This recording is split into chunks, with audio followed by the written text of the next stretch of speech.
19th November 1942, Northern Steppe, 150 kilometers northwest of Stalingrad. Major Ion Dumitrescu of the Romanian Third Army stood in his command bunker, listening to something that didn't belong in the frozen darkness before dawn. It started as a distant rumble, like summer thunder rolling across the steppe, but this was no storm. The sound grew louder, deeper, until the earth itself began to tremble beneath his boots. He grabbed his binoculars and rushed outside into the -18-degree cold. What he saw on the horizon made his blood freeze colder than the Russian winter. The sky was turning orange, not from sunrise, but from the muzzle flashes of thousands of artillery pieces firing in unison.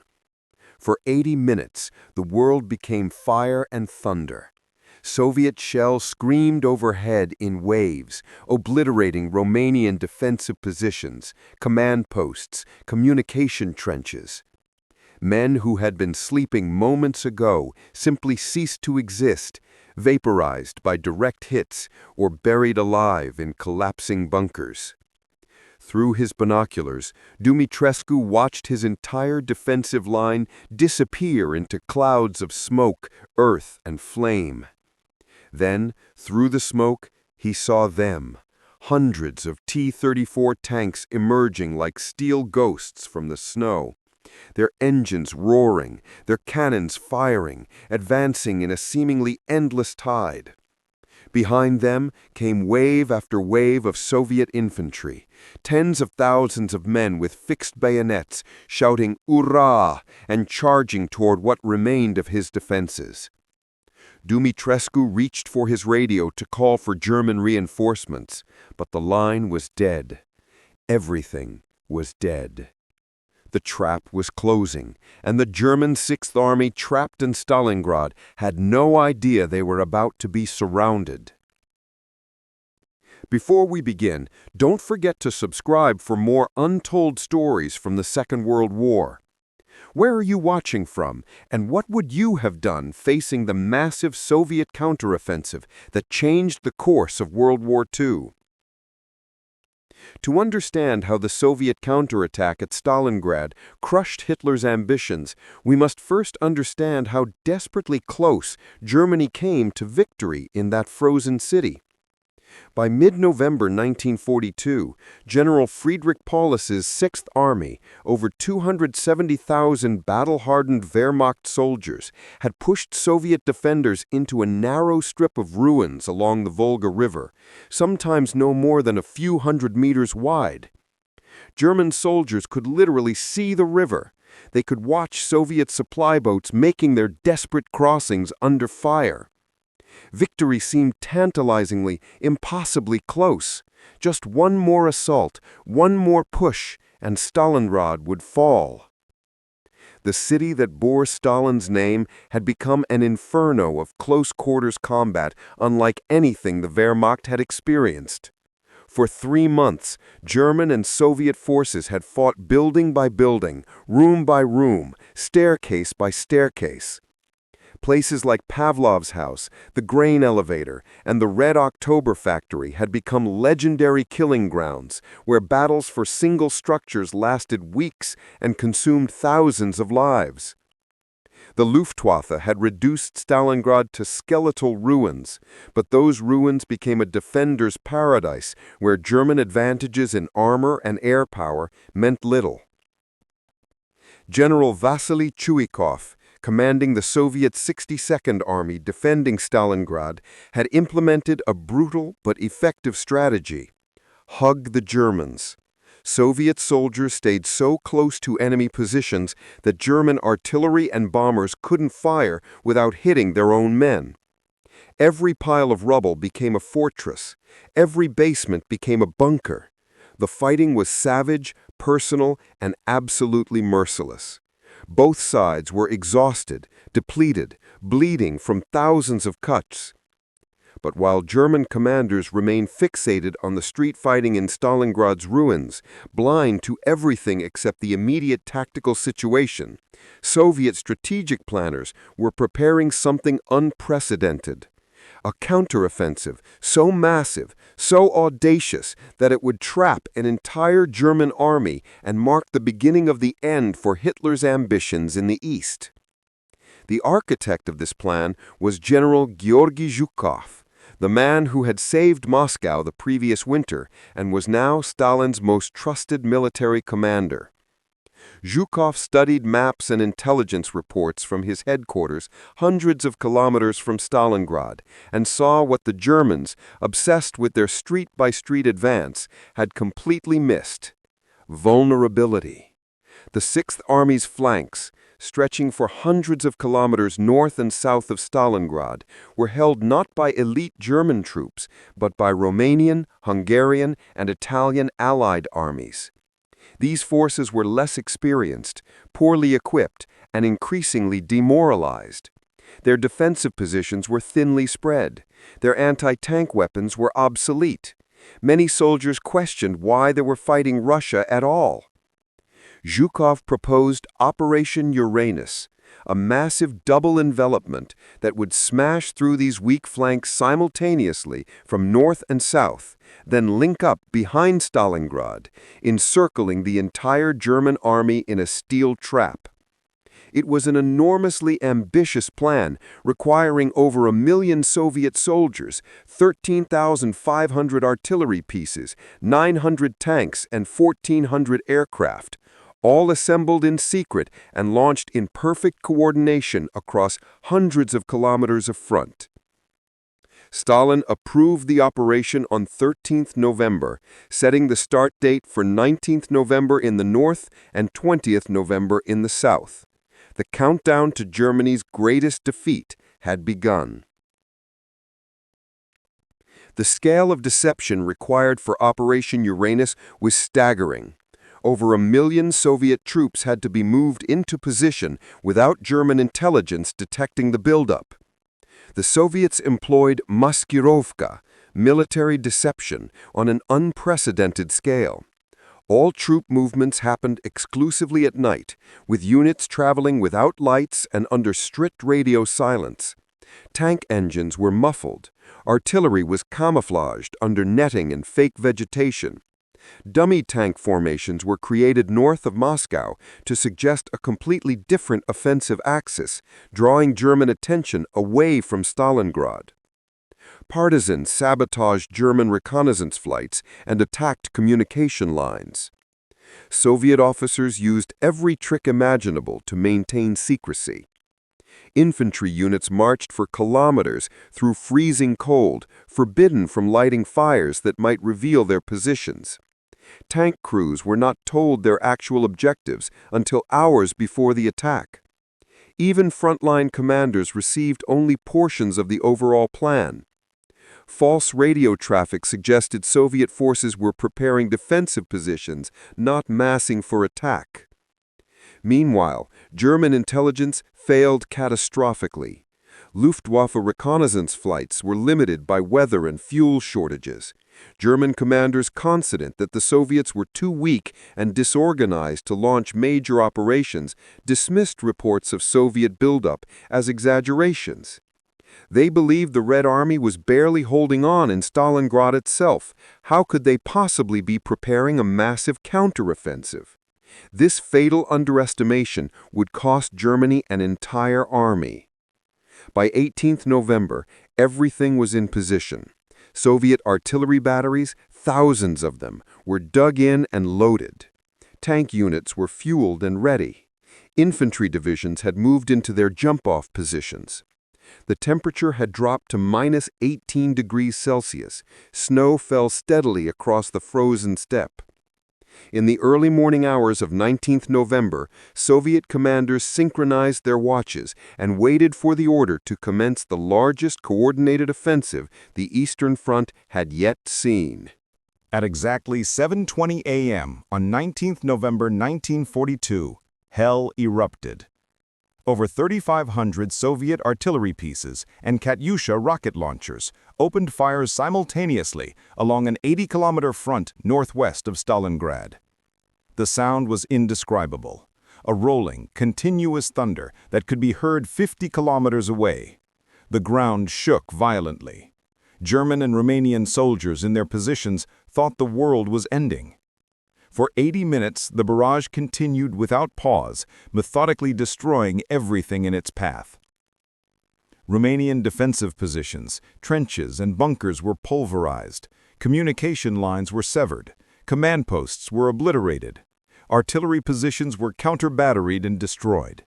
Soldiers who survived the initial barrage emerged from their shelters in shock, deafened, disoriented, unable to communicate or coordinate. Many Romanian units ceased to exist as cohesive fighting formations in the first hour. Then, at 8:50 a.m., the Soviet armor attacked. The 1st Tank Corps, the 26th Tank Corps, and the 4th Tank Corps spearheaded the northern attack.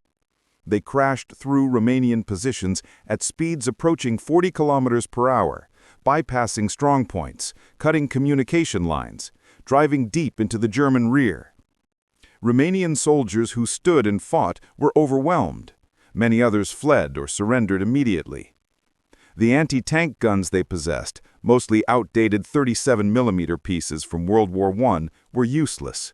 Shells simply bounced off T-34 armor at any range beyond point blank. Behind the tanks came the Soviet rifle divisions. Thousands upon thousands of infantrymen advancing in waves, shouting their traditional battle cry, "Ura!" and shooting or bayoneting any Romanian or German soldiers who resisted. The Soviet tactics were brutal and effective.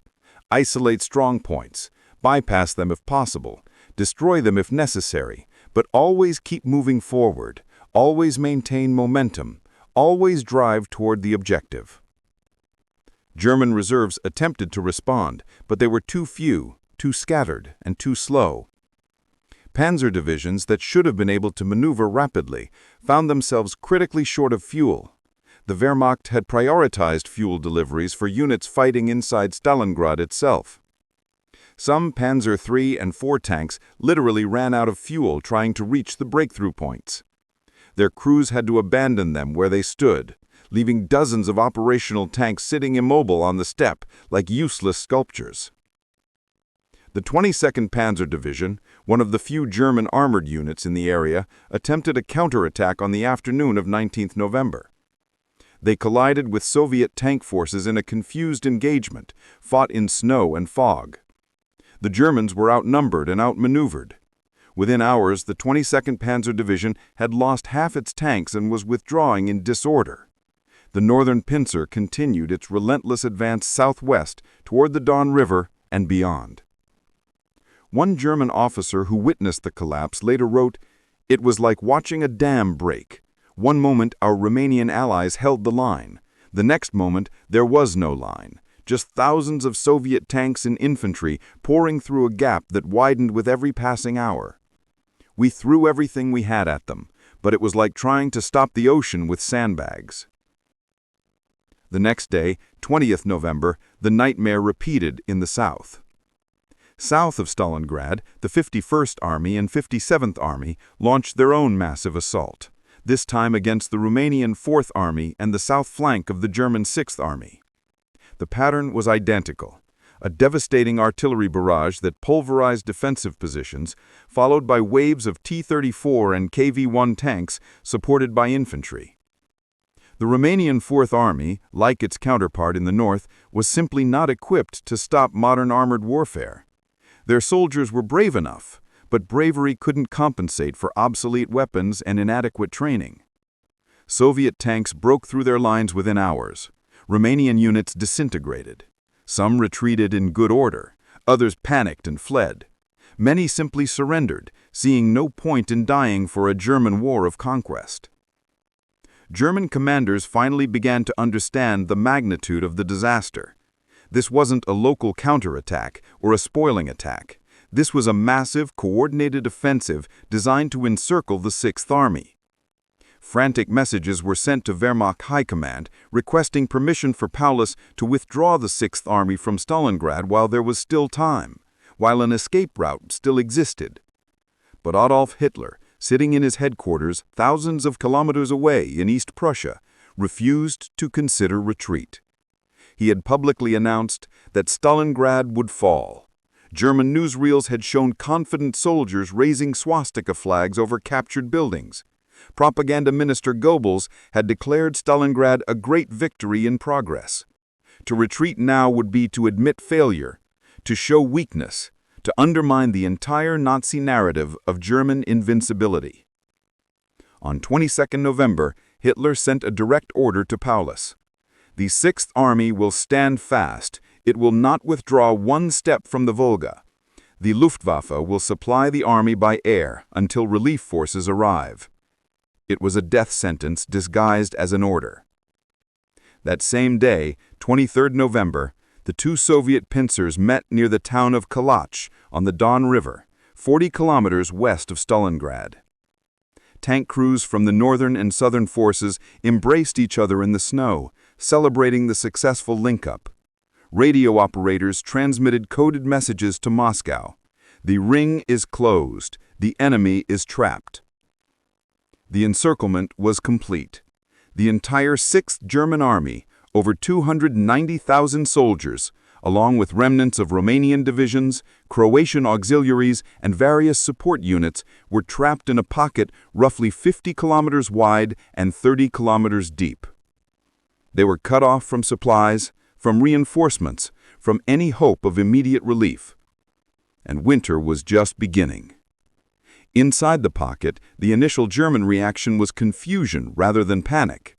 Many officers and soldiers had experienced encirclement before, at Demyansk and Holm earlier in 1942, and had been successfully supplied by air until ground forces broke the siege. Wehrmacht propaganda had always emphasized German resilience, flexibility, and the Luftwaffe's capabilities. Surely this situation was temporary. Surely relief forces would break through. Surely the Luftwaffe could keep them supplied. These assumptions were catastrophically wrong. Reichsmarschall Hermann Göring, commander of the Luftwaffe and one of Hitler's most powerful subordinates, personally assured the Führer that his air force could supply the trapped Sixth Army. Paulus's quartermaster had calculated that they needed a minimum of 500 tons of supplies daily to sustain the army: food, ammunition, fuel, medical supplies, winter clothing, and fodder for the thousands of horses used to pull artillery and supply wagons. Göring claimed the Luftwaffe could deliver 500 tons per day. He cited the Demyansk airlift as proof of concept. His staff officers, who knew the claim was impossible, were overruled or ignored. Hitler, desperate for good news and willing to believe anything that avoided admitting a catastrophic strategic failure, accepted Göring's assurance. The reality was that the Luftwaffe never came close to delivering 500 tons daily. The distances were too great, over 200 kilometers from the nearest German-controlled airfields. The weather was too unpredictable, with frequent blizzards, fog, and snowstorms that grounded aircraft for days at a time. Soviet fighters, Yak-1s, Log-3s, and American-supplied P-39 Airacobras patrolled the air corridors relentlessly, hunting the slow, lumbering Junkers U-52 transport aircraft. Anti-aircraft batteries ringed the pocket with hundreds of guns, turning the approaches to Stalingrad's airfields into killing zones. The primary transport aircraft, the Junkers U-52, was designed for cargo operations, not for flying through blizzards and fighter screens. They were slow, poorly armed, and vulnerable. Soviet fighter pilots called hunting them shooting geese. On good days, the airlift delivered perhaps 100 tons of supplies. On average days, 50 tons or less. On many days, nothing arrived at all. Over the next 10 weeks, the Luftwaffe would lose over 500 transport aircraft trying to supply the Sixth Army. Planes shot down by fighters, destroyed by anti-aircraft fire, crashed in blizzards, or lost to mechanical failures in extreme cold. Inside the pocket, the consequences were immediate and devastating. Soldiers' daily rations were cut to 300 grams of bread per day, less than a fist-sized portion, then 200 grams.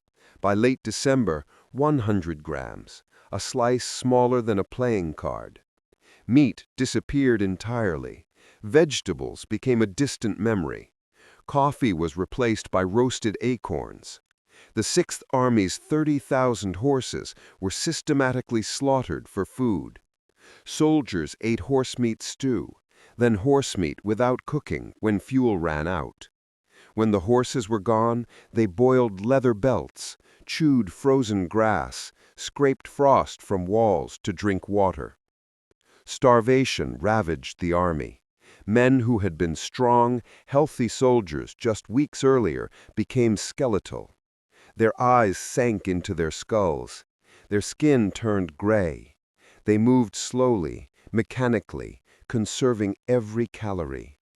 Medical officers recorded cases of soldiers too weak to lift their rifles, too exhausted to walk 100 meters without rest. But the cold was worse than the hunger.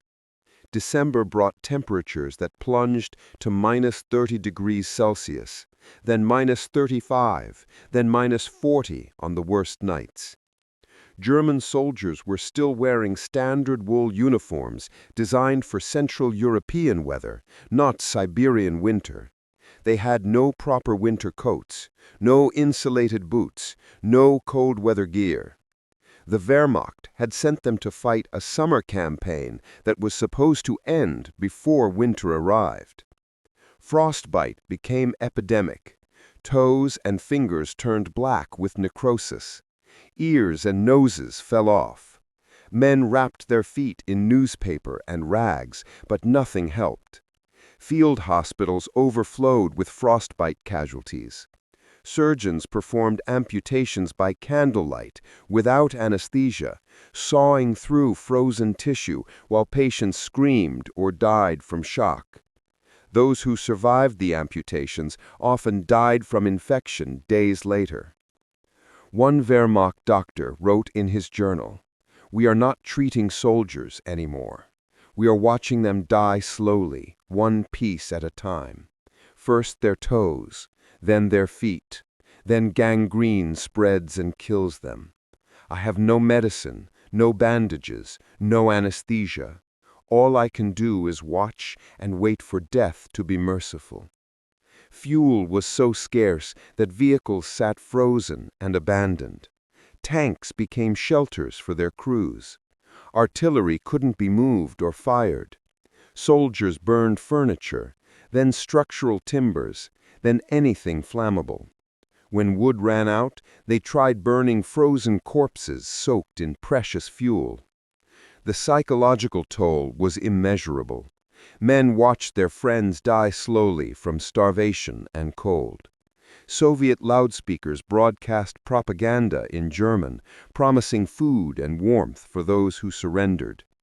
Letters from home described Christmas celebrations and warm houses, letters describing a world that no longer seemed real. Meanwhile, outside the pocket, the Red Army tightened its grip. Soviet forces attacked constantly, pushing the perimeter inward, capturing the airfields that were the pocket's lifeline. The airfield at Pitomnik was captured on 16 January 1943. The last remaining airfield at Gumrak was captured on 22 January 1943. Now, even the inadequate trickle of supplies stopped completely. The German military launched one desperate attempt to break the siege, Operation Winter Storm. Field Marshal Erich von Manstein, one of Germany's most capable commanders, assembled a relief force built around the 6th Panzer Division and 23rd Panzer Division and attacked toward Stalingrad from the southwest on 12 December 1942. The relief force drove to within 48 kilometers of the pocket before being stopped by fierce Soviet resistance. Manstein sent urgent messages to Paulus. Break out now, while the relief force creates a corridor, while there is still time. But Hitler's orders were absolute. The Sixth Army would hold Stalingrad. Paulus, a loyal, obedient officer who had never disobeyed an order in his life, refused to break out without Hitler's permission. Days passed. Soviet forces reinforced their positions. The relief effort stalled, then collapsed. By Christmas, Operation Winter Storm had failed. The corridor to freedom that briefly existed had closed. The Sixth Army was doomed. By late January 1943, the pocket had been compressed to a fraction of its original size. Over 100,000 German soldiers were already dead from combat, starvation, or cold. The survivors were hollow-eyed ghosts, many too weak to hold their weapons.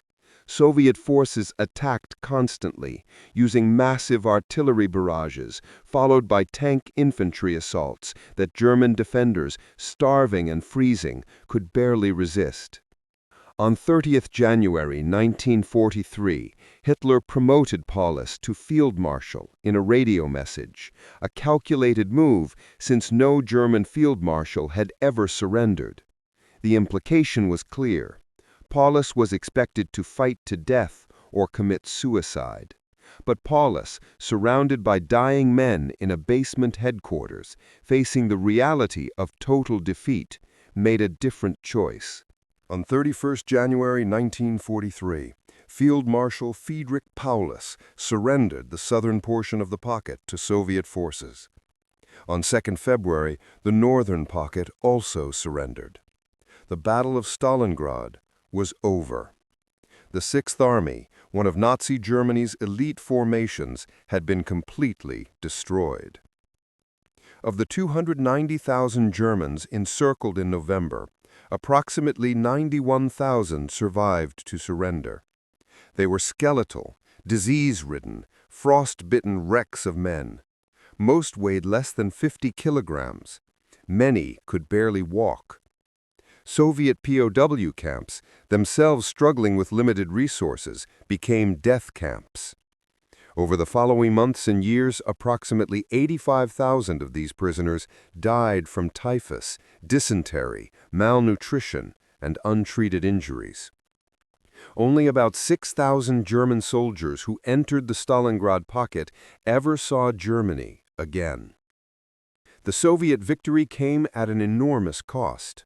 Estimates suggest approximately 478,000 Soviet soldiers died during the battle, with over 1 million wounded. Civilian casualties approached 50,000. The city of Stalingrad was utterly destroyed. Not a single building remained intact. The Volga River was choked with debris and bodies. The ruins were so contaminated with unexploded ordnance and human remains that full clearance took years. But the strategic and psychological impact was world-changing. Germany had lost an entire army. 22 divisions simply ceased to exist. The material losses were staggering. 900 aircraft, 1,500 tanks, 6,000 artillery pieces, 60,000 vehicles, all gone. More importantly, the myth of German invincibility was shattered. The Wehrmacht, which had terrorized Europe with seemingly unstoppable blitzkrieg tactics, had been stopped, surrounded, and destroyed. The Soviet counteroffensive at Stalingrad marked the turning point of World War II's Eastern Front. Before Stalingrad, Nazi Germany was advancing, conquering, seemingly unstoppable. After Stalingrad, Germany was on the defensive, retreating westward across thousands of kilometers, fighting a war of attrition it could not win. The genius of Operation Uranus lay not in tactical innovation, but in strategic vision and execution.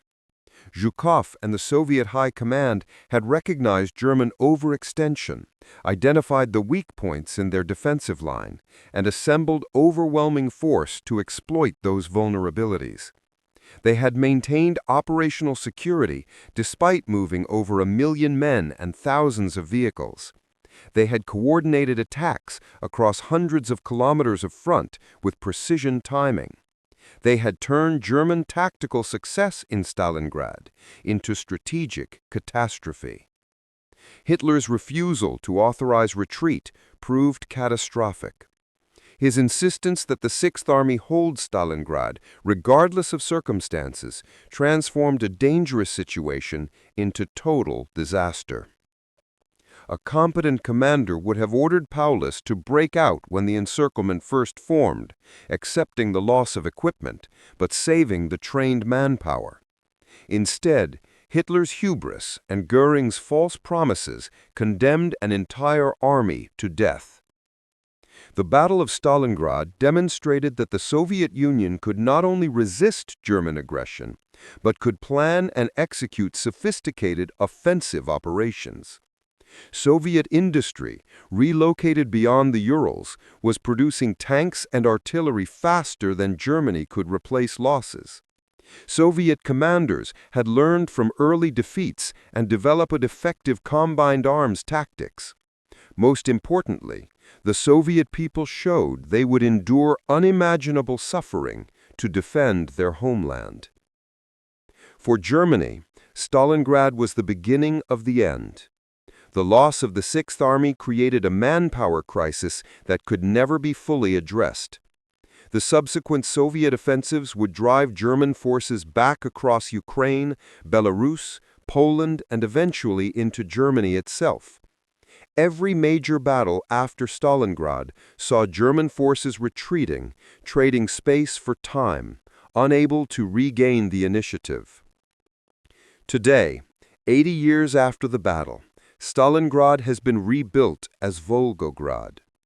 Mamayev Kurgan, the hill that changed hands repeatedly during the street fighting, is crowned with "The Motherland Calls," an 85-meter statue of a woman holding a sword aloft, symbolizing Russia's defense against invasion. Around the statue are memorials listing the names of defenders. In the soil beneath, workers still occasionally find relics, bullets, helmets, bones. The earth itself is a memorial. Major Ion Dumitrescu, the Romanian officer who witnessed the opening barrage of Operation Uranus, survived the encirclement and Soviet captivity. He returned to Romania in 1948, lived quietly, and never spoke publicly about Stalingrad. Years later, his grandson found his diary, which ended with a simple entry dated 23 November 1942. "The trap has closed. God help those inside." The soldiers who died at Stalingrad, German, Soviet, Romanian, Italian, Hungarian, died because their leaders made strategic decisions without fully understanding the consequences. Hitler's ambition to conquer the Soviet Union, capture the Caucasus oil fields, and humiliate Stalin led directly to the encirclement and destruction of his finest army. The Soviet counterattack didn't just crush Hitler's ambitions at Stalingrad. It broke the back of German offensive capability in the east and began the long, bloody road to Berlin. The Battle of Stalingrad proved that the Soviet Union proved that the modern warfare is decided not by tactical brilliance alone, but by logistics, industrial capacity, manpower reserves, and strategic vision. Germany possessed the first. The Soviet Union possessed all the others. In the frozen ruins of one Russian city, that mathematical reality became undeniable. The Wehrmacht would never fully recover. The Red Army would never stop advancing. Operation Uranus succeeded because it exploited fundamental weaknesses in German strategic planning: overextended supply lines, reliance on unreliable Allied armies, underestimation of Soviet capabilities, and Hitler's refusal to acknowledge reality. The Soviet counterattack demonstrated that the Red Army had evolved from the disorganized force of 1941 into a sophisticated military machine, capable of planning and executing complex operations. From Stalingrad forward, the strategic initiative belonged to the Soviet Union. But while the Soviet Union crushed Hitler's ambitions in the East, another front was opening in the West, where Allied forces would begin the long campaign to liberate Europe from Nazi occupation. Join us next time as we uncover the story of Operation Torch, the Allied invasion of North Africa that marked America's entry into the ground war against the Axis powers and set the stage for the eventual liberation of Europe.